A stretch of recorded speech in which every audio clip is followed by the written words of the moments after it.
Hey friends, Silvano here from ruffinstudio.com, and today I'm going to share 3 ways on how you can fatten up your clap or your snare drums on your Rominimal or micro house tracks, because I found oftentimes the clap or the snare drum sounds too weak in a track. It actually you have the feeling there's something missing, but you can't tell what it is, and in most cases it's not the kick, it's not the low end, but in most cases it's actually the clap or the snare drum.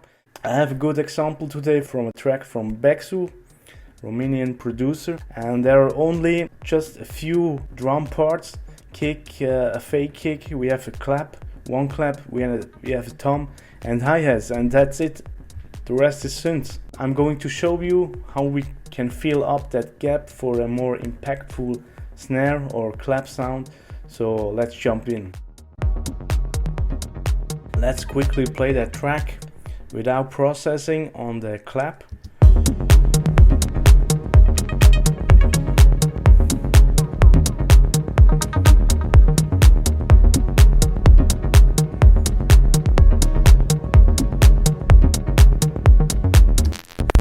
So yeah, in my opinion, this clap is really important for the drive and for the groove for the track to really move that track.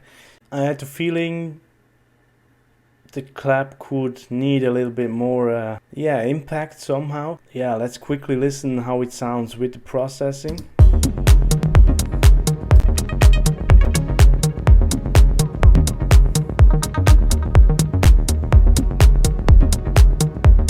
Without.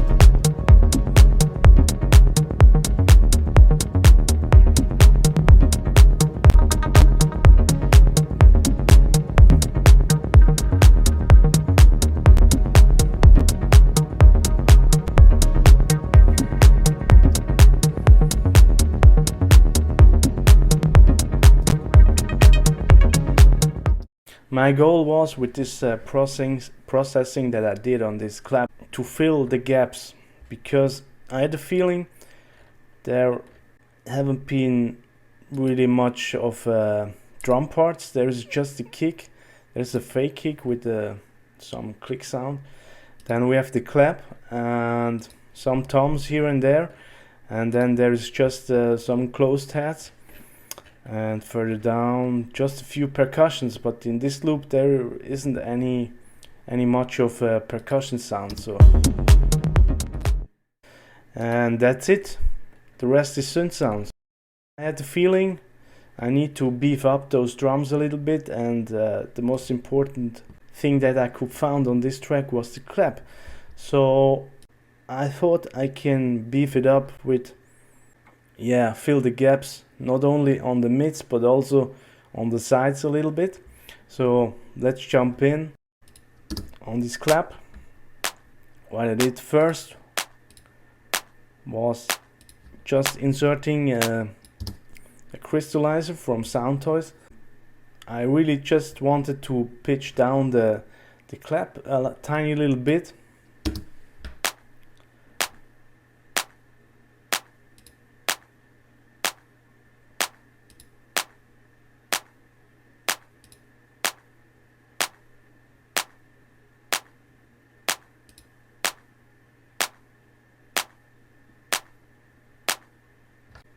And it's really subtle. If I play with the splice, it gives it this a little bit more space on the sides, but it's really short, so the pitch stuff goes wider out. And what I also did was I cut the lows and also the highs a little bit to control it better. Right, so if I turn down the high cut,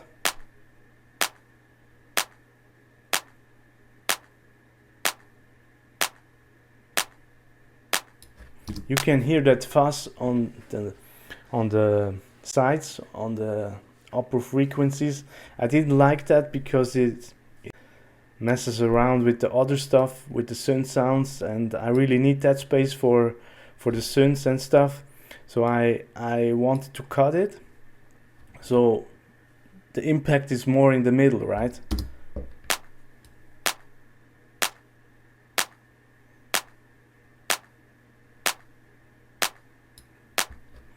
And I mixed in really just barely nothing.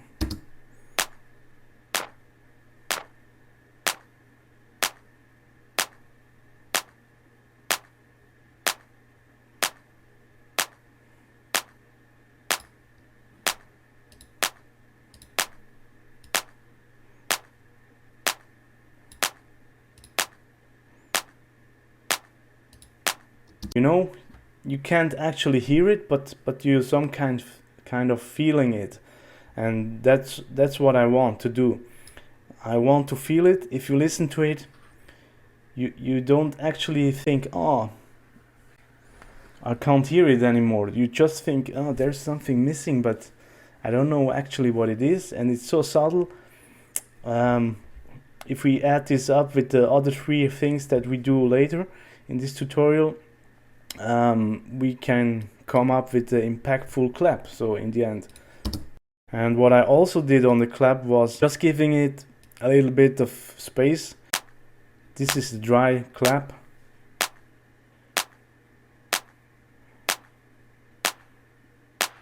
Now you can hear the small room, but that's too much reverb, right?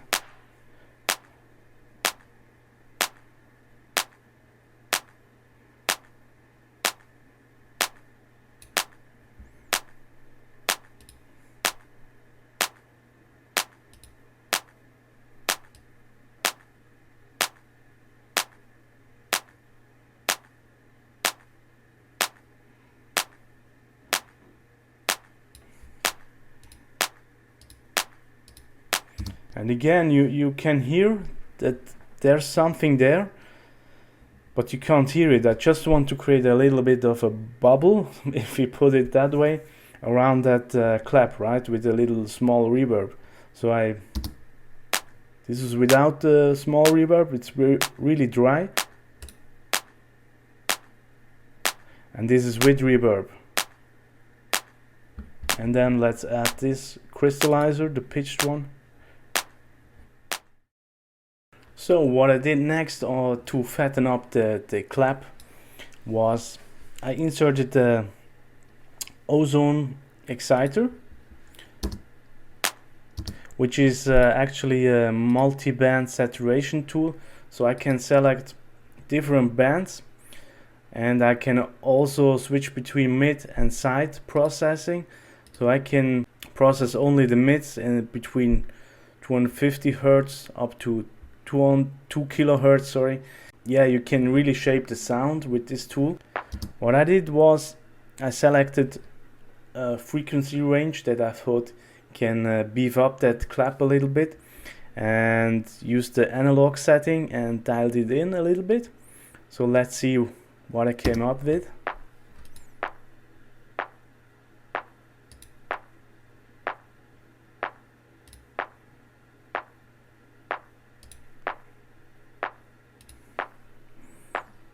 And I have the feeling that clap comes a little bit better forward.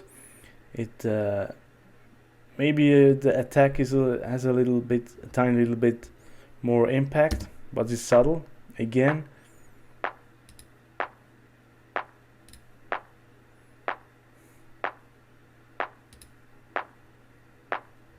And it sounds also a little bit broader, right?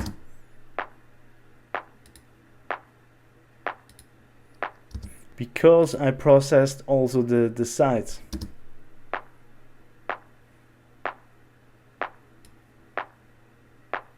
Right?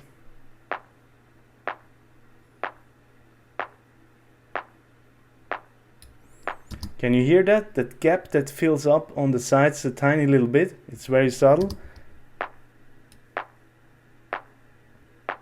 Now there's nothing on the sides, but if I tune it up, yeah, it comes something like that. And then there's a second band. I use this band for enhancing that yeah, that little snappy sound, you know, that the clap cuts through the mix a little bit better.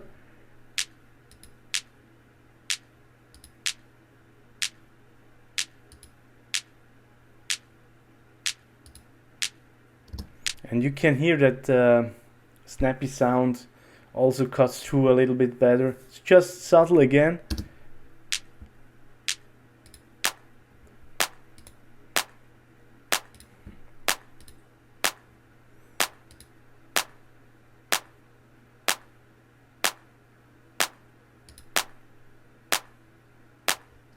And with this exciter module, I have the feeling the clap sounds a little bit fuller, and together with this crystallizer,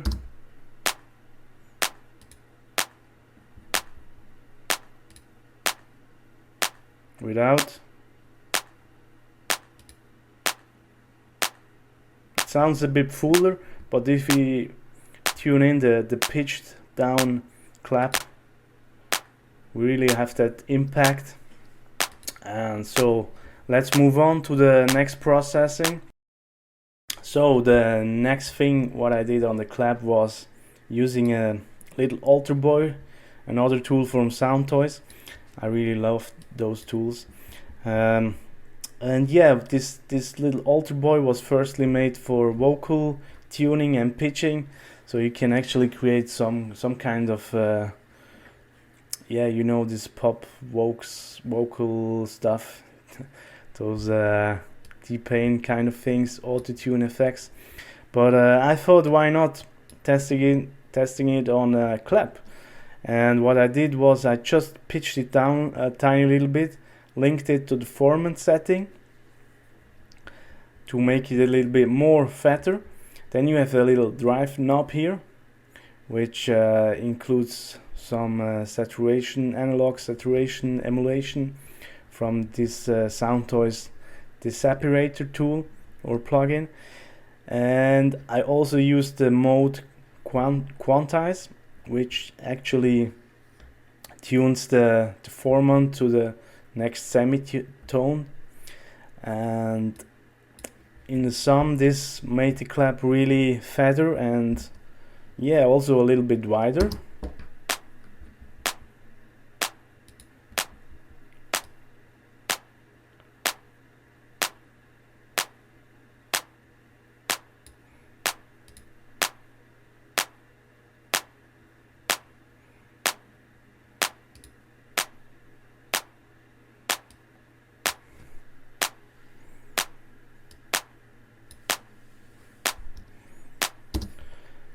So, and you can hear that it's really broad, and we have on the sides again those little fuzz sound, you know. I don't like that, so I inserted a little EQ there, which is processing only the sides, and I cut those frequencies up there.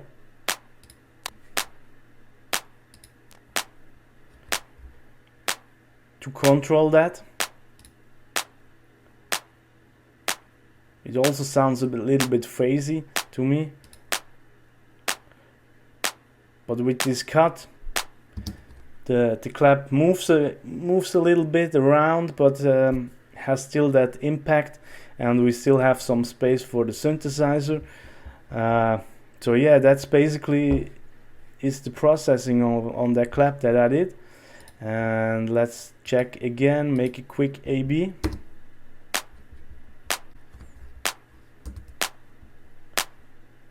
That's the dry one. Let's also take out the small reverb. It sounds kind of weak, right?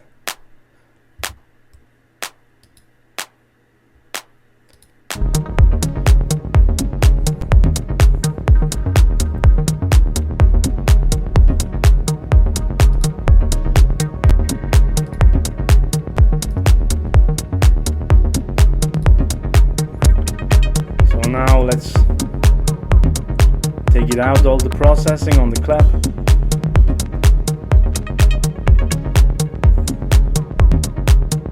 Back in.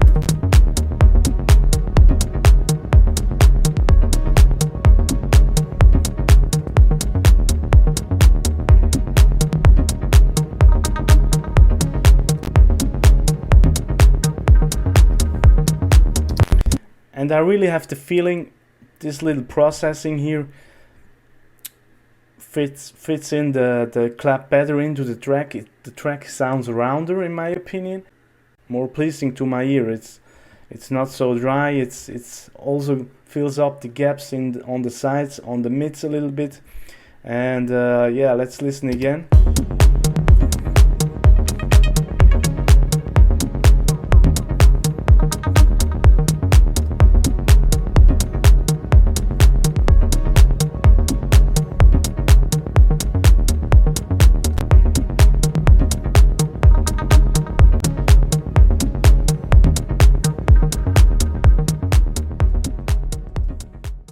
So to sum this up, step number 1, detune the clap. Use the crystallizer or something else that can detune the audio file. You can also duplicate the clap if you want to. Just check for phasing issues. Step number 2, use some sort of multi-band duration tool. I like to use the Ozone Exciter using the mid and side function.